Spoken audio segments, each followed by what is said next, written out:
I am not here to tell you how to skip Christmas or to sit in the corner eating lettuce. I enjoy Christmas buffet, but I do it strategically. This is not about willpower or guilt. It's about understanding physiology. The real issue with buffet meals is insulin. If insulin stays high for hours, the body goes into fat storage mode, especially around the belly. So instead of asking, how much can I eat? I ask three better questions. What am I eating? When am I eating?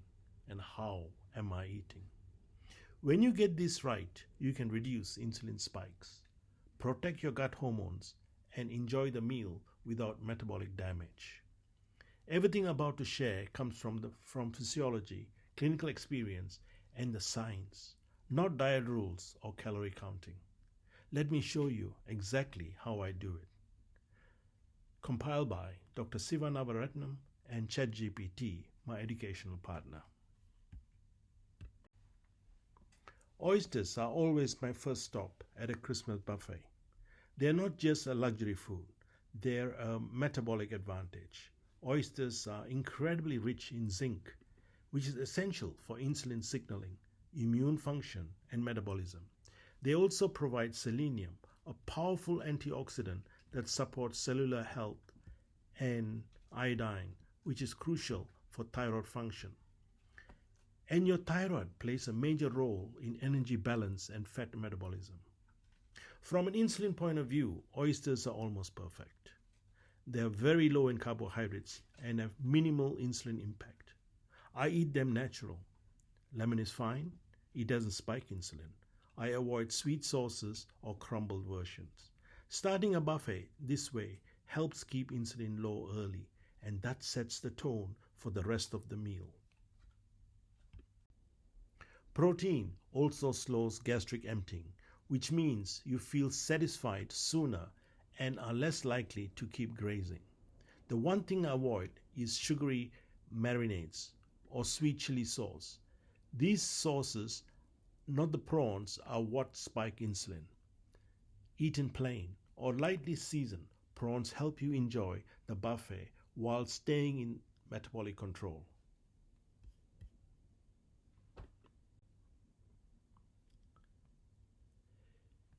Lean turkey, chicken, and steak, why I eat them.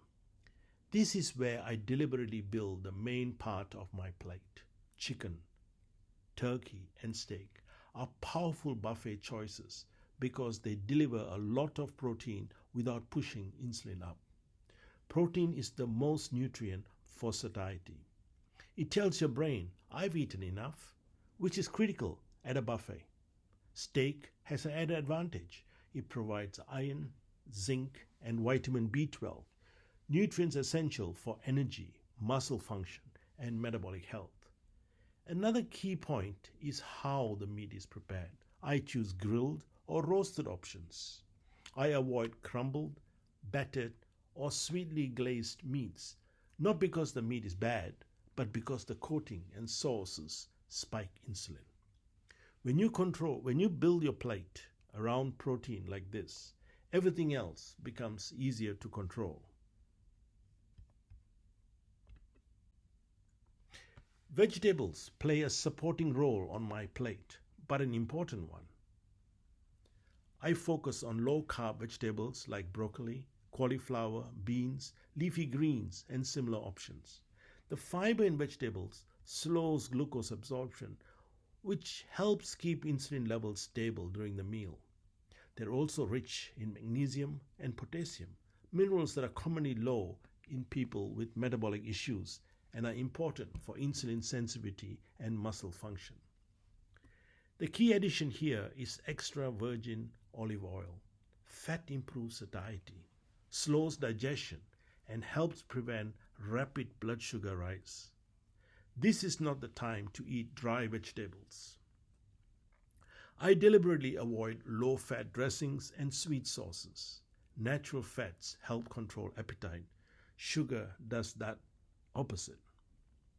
When vegetables are paired with protein and healthy fats, they support metabolic control rather than disrupt it.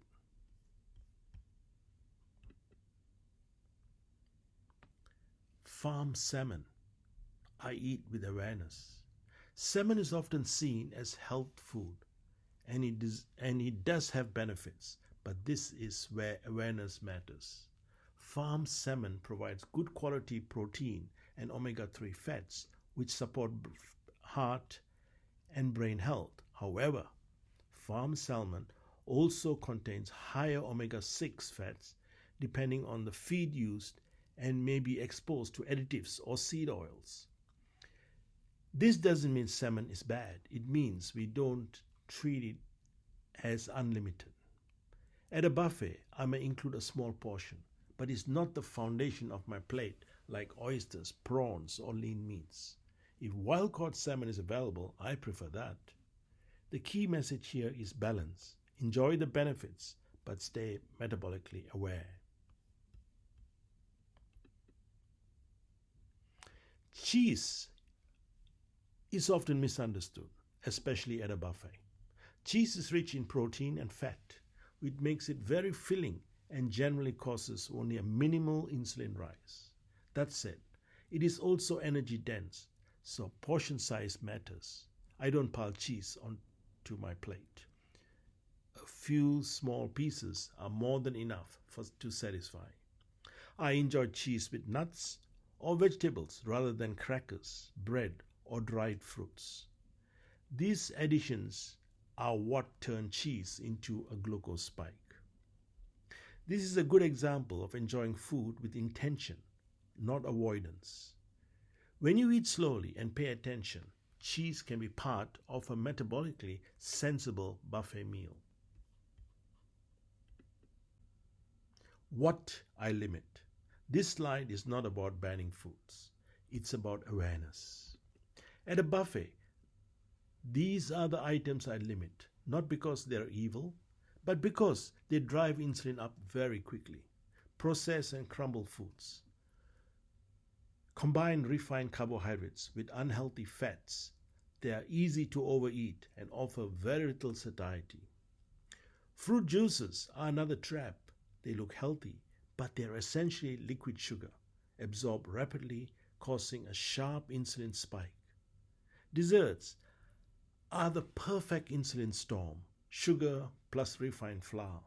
They taste great, but they do nothing for fullness and often trigger more cravings. I'm not saying never eat them. I'm saying don't let them dominate the meal. When you build your plate first around proteins, vegetables, and healthy fats, these foods naturally become less tempting.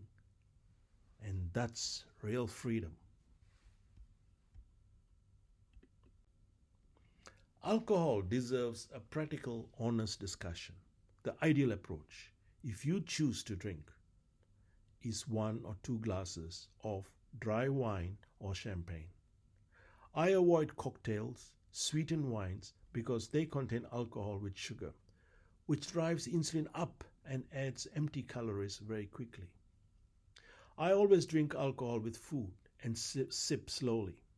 This reduces the speed of absorption and helps limit overconsumption. There's one important physiological reality people should understand. Whenever you drink alcohol, your body prioritizes metabolizing alcohol over burning fat. That means fat loss is temporarily paused until the alcohol is cleared, regardless of how healthy the rest of the meal is. This isn't about guilt or fear. It's about informed choice.